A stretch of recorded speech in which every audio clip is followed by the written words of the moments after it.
Buenas tardes, YouTube. Welcome to my channel, Better Monday Fasting. Today I'll be talking about dry fasting. So before getting started, everything I share on this video is not medical advice.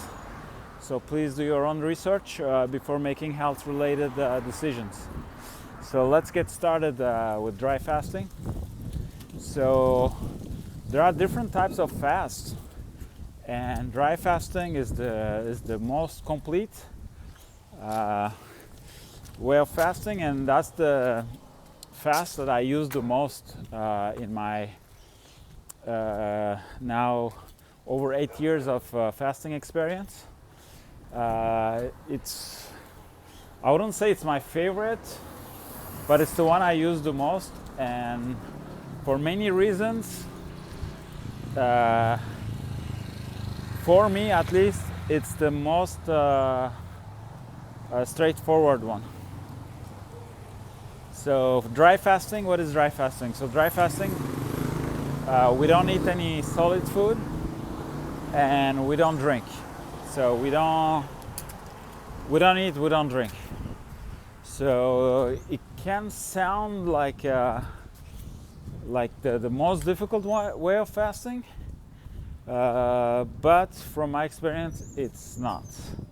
It's not that difficult once you get after you go several cycles with dry fasting. You'll see it's not that difficult.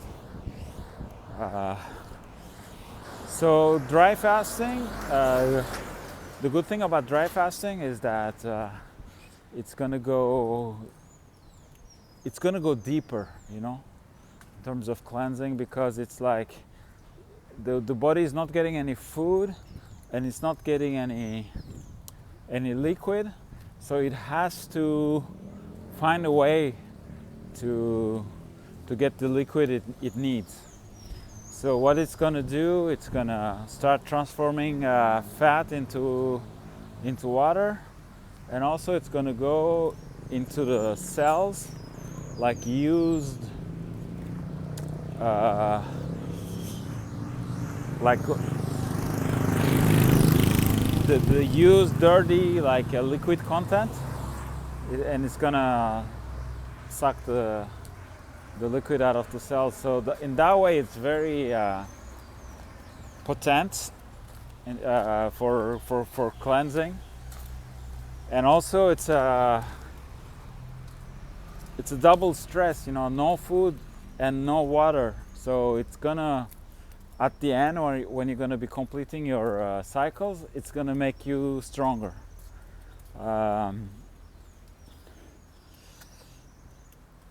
So also, for example, dry fasting versus water fasting. Sometimes, when we drink a lot of water, it dilutes the blood, so we can feel dizzy. It can make us feel cold. So with dry fasting, that usually doesn't happen, and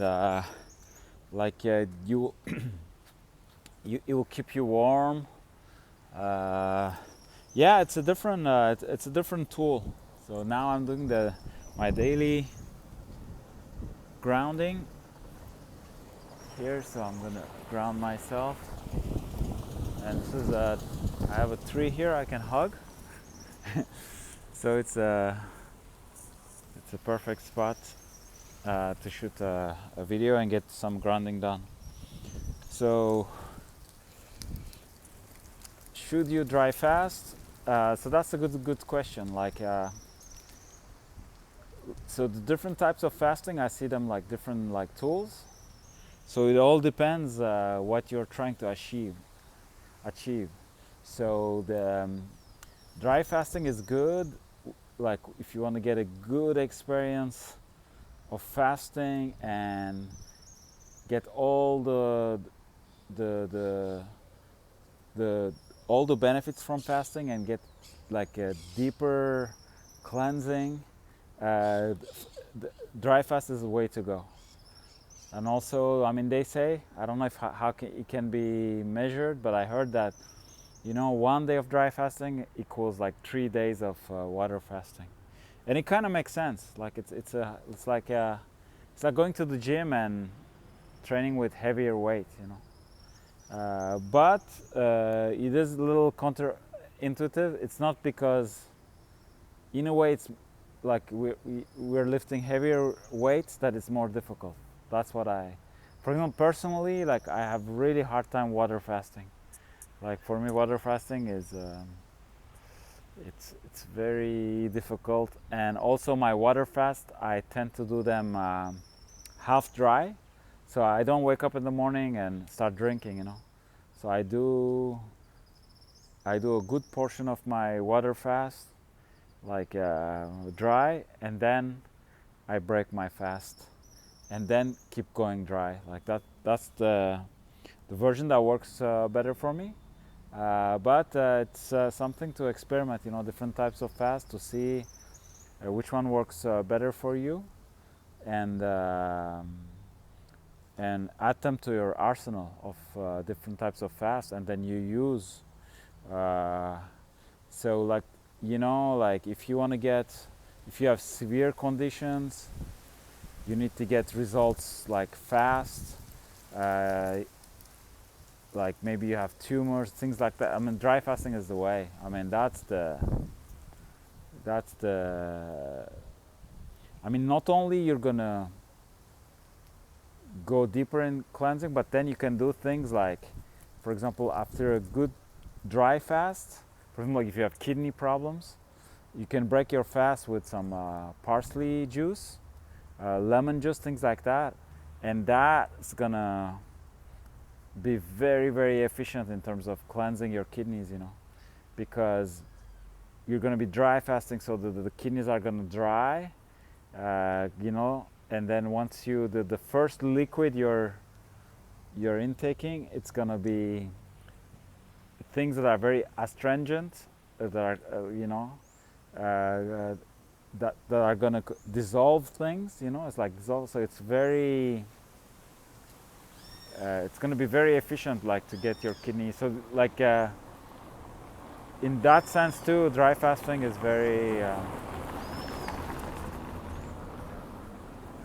very powerful. I mean, you can have the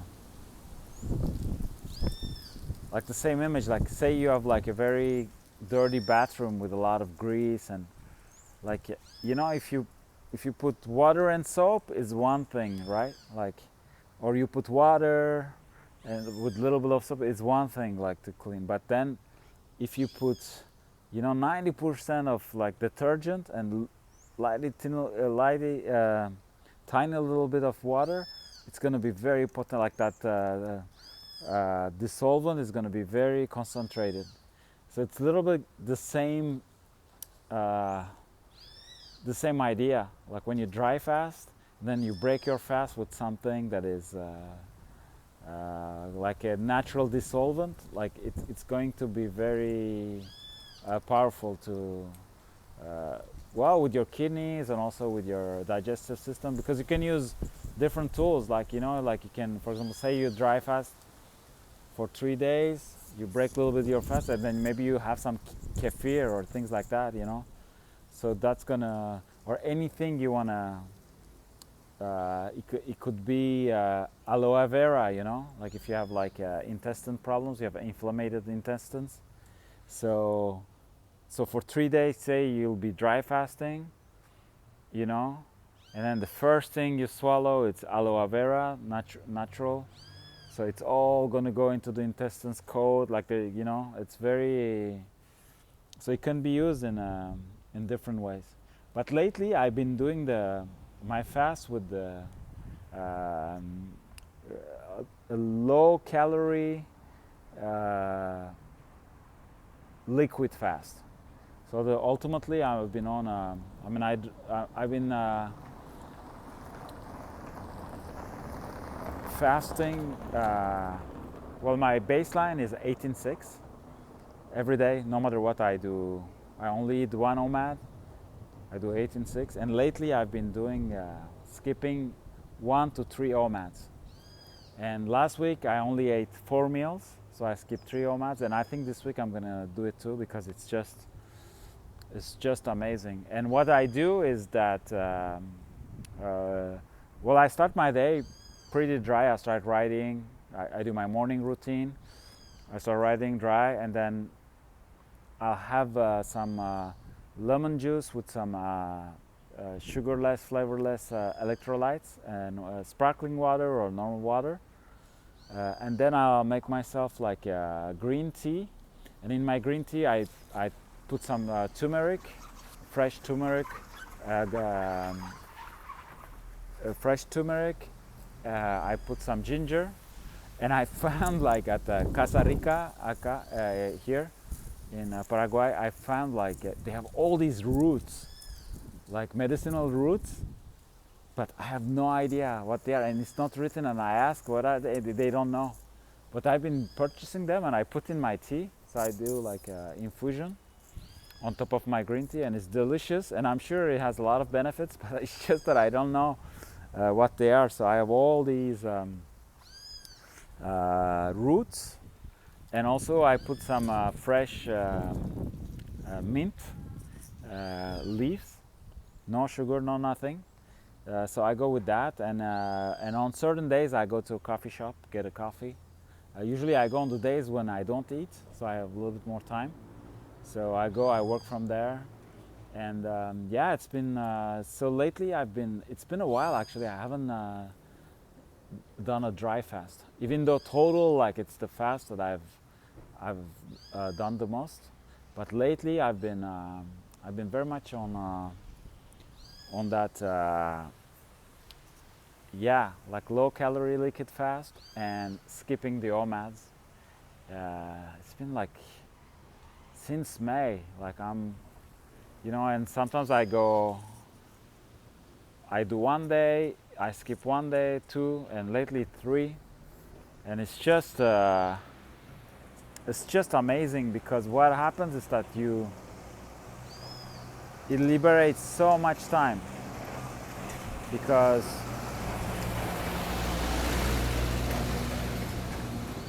since my OMADs, I cook them. I mean, I eat keto. That's the other thing. Like my OMADs, they're keto. So since I started the ketogenic diet, I cook my meals. So it's an investment. It takes a lot of time, at least for me, because I cook everything from scratch. And since I'm eating one meal, like sometimes I cook like the different things, and I don't use microwave. I don't like. I'm very slow food guy, like, and I do everything from scratch. I don't even like Tupperware. I don't like to keep my stuff like for the next day, and so that takes a lot of time. So the days I'm skipping, it creates like 3 to 4 hours of free time, and usually I'm like, because I go to the coffee shops and I've been drinking tea, so I'm pretty hyped up already. So I keep going with working on projects, playing music, and then on that night I usually go to bed a little bit earlier because I didn't have to eat, I didn't have to digest, and then on that night I rest very well usually because the body doesn't have to digest much, and usually the next day I wake up with lots of energy earlier. So then until the next OMAD, I also have a lot of energy. So it's when you do that 3 times a week, it makes a huge difference. I mean, right off the bat, it's like 12 hours liberated in terms of just hours. But there's also the whole energy factor, and on the day, the day after, the day you'll be eating later on that day, you have a lot of mental clarity, and then you're looking forward to eat. So it makes you have something to look really forward. You're like, tonight I'm going to break my fast, and so it motivates you. So you keep being productive. It's really like with less you're getting more.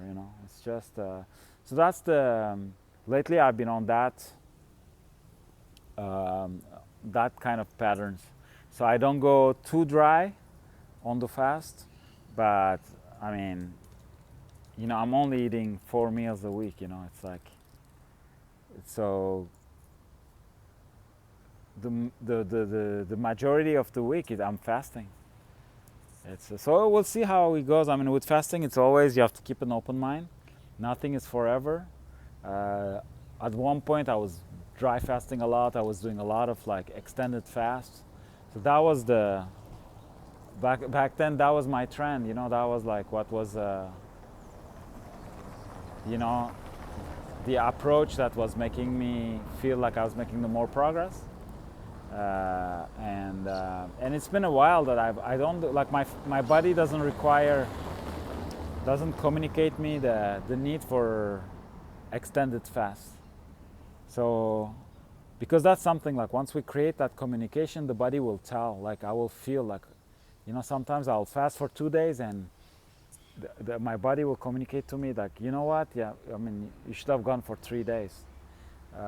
You know, like, and lately it's not, I mean, I do those like tune-up fasts, 36 hours, 42 hours, and yeah, so maybe I've already completed some of the deeper works, or they're not, like, it's not an emergency, you know. And lately I've been very productive with a lot of projects, so maybe now it's a time to build things, more than, you know, building in a deep level like myself. So we'll see. I might, at one point, you know, just provoke, like, try some longer fasts and see.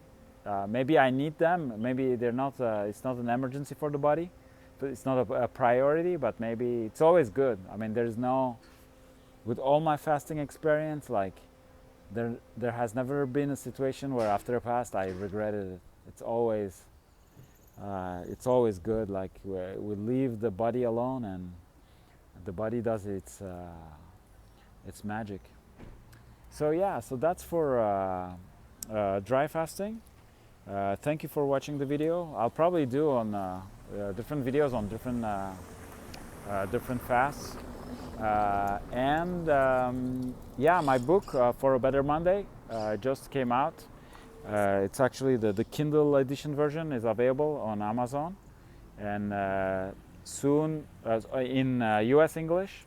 So the Kindle version in US English is available right now. I put the link down below, and the paperback version will come next, then the Spanish version, then the Turkish version. So the book is called For a Better Monday, and there's a chapter on the different types of fasts. There's an entire chapter on that, and now I think I'm going to make videos. I have one video that covers all of them. Maybe I put the link below too, but I think I'm gonna be making individual videos for each type of fast. So thank you for watching, and I see you in another video hopefully. Thank you.